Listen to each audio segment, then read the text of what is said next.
The Horn Frog Podcast. Let's talk sports with Coach Dub. The Horn Frog Podcast.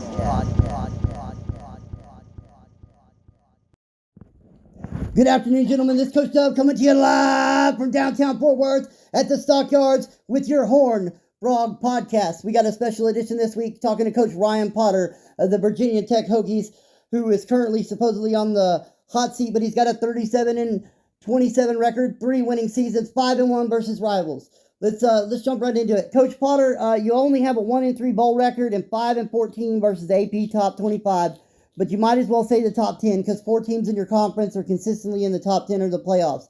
Can you talk about your record a little bit for us? Well, we've been pretty consistently bowl eligible in the 7-8 years that we've been at the school. The staff's really been building a roster. A lot of our team is young. We finally got some recruiting classes that have allowed us to be a little bit more competitive in some of these games. If you look at our record, a lot of our losses are close losses. We got blown out by Oregon, but other than that, we hung in there with pretty much every team on our schedule this year. For a young team with 14 freshmen and sophomore starters, I feel like we're going in the right direction. Now, you were talking about your recruiting class. You're currently number 15.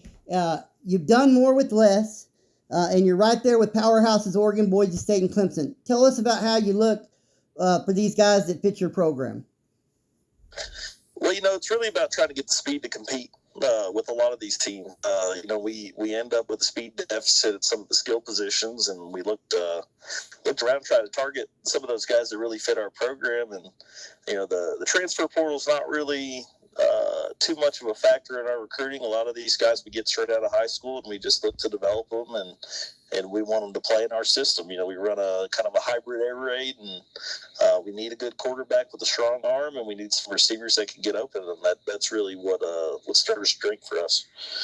Yeah, and while we're talking about your air raid offense, your offense is 5th in the nation, and you have the number 1 passing offense. And you're number 1 in passing touchdowns, number 1 in first downs. Walk us through your prolific offense. Well, the thing about the air raid is that somebody's always going to be open on almost any play. So when you're looking at the pre-snap read, looking at what the defense is doing, it doesn't really much matter what the defense is doing because someone's going to be open. One of those receivers is going to be open. The quarterback just has to make the right read and let the ball go as soon as he sees that. Can't be holding on to the ball. You got to throw it as soon as they're open. You got to throw it. Okay, so let's get down to the nitty-gritty. Let's talk about the whispers that you've been on the hot seat. I want you to know before we talk about it, I've heard through the grapevine that your job is secure this season. Well, I think that last win against Virginia really helped us. Our in-state fans, really care about that rivalry against Virginia. We kind of got a blue-collar fan base out there in the mountains, and they really hate Virginia. So if you beat Virginia consistently, you should be able to keep your job.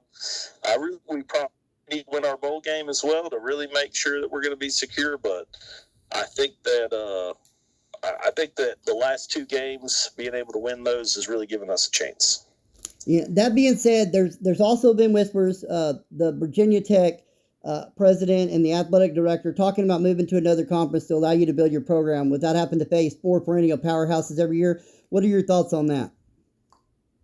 Well, we hang in pretty well with most of those teams. I think Oregon beating us 52-7 this year was the first time that they'd really beaten us that badly. I mean, we had a 10-point game with.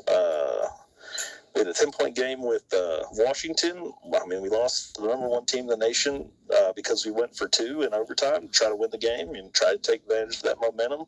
And we lost to Clemson by 14. And that really just came down to a couple of mistakes that we made early in the game. We just were kind of chasing it. So I really don't think that I really think we can be competitive in this conference. We always give everybody a game, with the exception of this Oregon game this year. I mean, normally those games against Coach Gonzalez are pretty tight. Yeah, and those guys are great too. I know when you're having to play teams like that, it's really hard to recruit, but you've still done a good job of recruiting. I don't see any reason why Virginia Tech should let you go. I think you've done a great job with where the team was 4 seasons ago and where you have them now. It is night and day. And if they can't see that, then they don't deserve you having you coach at Virginia Tech, Coach. We always find a place. Good coaching finds a place. So we got a background as a tactician. We can find an offensive coordinator job somewhere, or we go to a smaller school if we need to. But I really think we're doing a good job at Virginia Tech. We love Exeter. We'd like to stay there. I think if you're there for another 4 years, Coach, they will be a powerhouse at Virginia Tech. I truly believe so. I think that we're building in the right direction. Like we've got freshman running back Rashad Chi. I mean, he was running wild the last few games of the season. He's had some injury problems, but he's still run for almost 750 yards this year.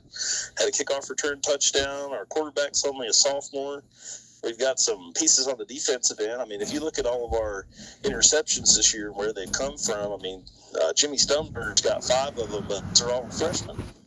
So, I mean, we're getting some freshman playmakers. We got Jabari Joy on the defensive line that's really making some noise. So, I mean, I think as we continue to progress through these recruiting classes, we're really going to start to be competitive. Well, Coach, I appreciate your time. I wish you the best of luck in your bowl game. Keep up what you're doing. Keep up the good work. Tell your players we said hello from the Horned Frog Podcast, and go win us one this bowl season. All right. Well, thank you. You have a great day. All right. You too. Thank you, sir. All right. We'd like to thank the Virginia Tech coach, Ryan Potter, for being with us. We have another special guest on the line right now, Austin Weaver, the head coach, Penn State, who has a 22-4 record, 4-3 versus the top 25, currently 10-2, and also currently slated to be in the playoffs and has made the Big 12 championship. How are you doing today, Coach? Doing good. How about yourself? Oh, I'm doing all right. Let's talk about the team you got to play, the TCU Horned Frogs in the Big 12 championship. They're the number 1 rushing offense in the nation, and your defense has been stingy all season, allowing 81.5 yards per game, while TCU has averaged 234.5 a game. How do you prepare your defense for that? It's a mentality aspect. Hopefully, we stay ahead, silence the crowd early, get a few picks, stop LaDainian Tomlinson Jr. from down our throats for the last 2 years. We struggled with the run game. Now we got a hell of a defensive line. As long as they stay healthy, it could be an issue. Now, you say LaDainian Tomlinson Jr., but I don't think he's going to be able to play against y'all. You're going to have to face P.J. Price. LaDainian Tomlinson had that dislocated ankle. I don't think he's going to be ready for another 2 weeks. He tried to get ready this week, but they told me that he just can't put pressure on that right foot. So that should be a little bit of a sigh of relief for you, right, Coach? Yes, it's a sigh of relief that I don't have to face that amazing running back that he is. We still got to worry about your second string running back. He's very solid. He was solid last year against us. Yeah, and you're primarily a passing offense, and TCU, is number 1 in the nation in sacks and number 4 in interception. What is your preparation like to limit the sacks, and what do you tell your quarterbacks who combined for 16 interceptions as they face one of the best secondaries in the nation? You got to limit picks. I'm starting my junior, who's a little bit better than the freshman. Give the freshman time to get up to his level. They're both very good quarterbacks. It is just not letting them throw errant passes down the field. Speaking of that, to pick and choose their targets who are down the field and zone in on one, and you can't do that. Not against this defense. Yes, sir. That's definitely true. But let's talk about senior running back Austin Khaled.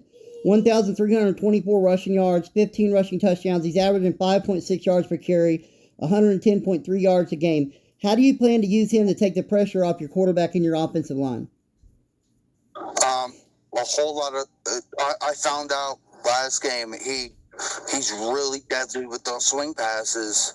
You give him enough speed out of that pocket, and he could plug some people. That'll definitely. While we're talking about your short passing game, Marquise Naylor has 1,232 receiving yards and 12 receiving touchdowns, but he averages 28 yards per catch. Have you considered using him in a more quick, short yardage passing game to nullify the pass rush of TCU? We can. It's just more off of the slot. So I may have to move him to the slot to counteract TCU's amazing defense. Coach, it sounds like you got a really good game plan. You're not really giving too much away, which is really good considering this is a Horned Frog podcast. But let's talk about the backup running back for TCU, P.J. Price. He had 209 yards and 3 rushing touchdowns versus Baylor. He's been amazing stepping in for LaDainian Tomlinson Jr. Did you treat him differently, or is the message the same for your defense? The message is the same. We got to set a line of scrimmage and let nobody through. We got to create the good old ministry of defense like the Vikings had back in the 80s. We got to set that line and let nobody through, create a wall.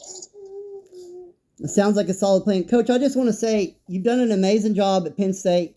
When you started out, it was a struggle. But you flipped a complete 180 after your first season or two, and you've been a dominant force in the Big 12. You've been a dominant force in the nation. It looks like you've been doing really good in recruiting as well. We wish you the best of luck. You've done an amazing job, and we just want to say keep it up, because stories like yours are what makes college football great, Coach. Yes, it is. Stories make everything great. And this is a storyline that's been waiting for a while. Had to slip up, left 2 games early this season, and we don't want it to happen again. Hi. All right, Coach. Well, I appreciate the time, and you have a good one, all right? You too. All right. Bye. Well, that's it for your Horned Frog podcast today. We'd like to thank Coach Ryan Potter of the Hokies and Coach Austin Weaver of the Nittany Lions for being with us today and giving us some interviews. Great job for them. We wish them the best of luck in their upcoming endeavors and this season and next season and the years to come. They're both amazing coaches and have both done an amazing job. This is Coach Dub signing off from Fort Worth.